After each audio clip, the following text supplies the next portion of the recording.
Hello sir, I'm Giancarlo Monteverde from BS94I and this is my activity 2 in networking. So bali sir, makikita niyo po naglagay po tayo ng tatlong PC, tapos tatlong server PT, then dalawang switch. Bali apat na server PT pala sir. So punta po tayo sa PC dynamic, then desktop, then command prompt. Type po natin ay IP config space / all. So bali makikita po natin yung mga IP address nya, then space lang tayo. Tapos po nyan, type naman po natin na IP config space / release.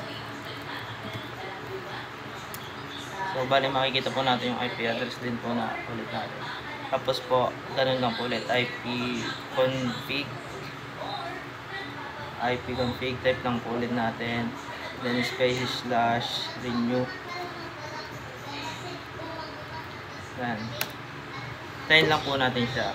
Tapos yun po, lumabas na po yung mga IP address natin, subnet mask, then default gateway, then type po natin dito ay IP, tapos type po natin dito ay ping space 172.16.0.0.20. Yan. Bali makikita po natin siya. Ito po yung mga ginawa natin. Tapos punta mo naman po tayo sa web browser para po makita natin. Then click web browser. Click lang po natin. Then type 172.16.0.20. So makikita nyo po, welcome to public web page .pings.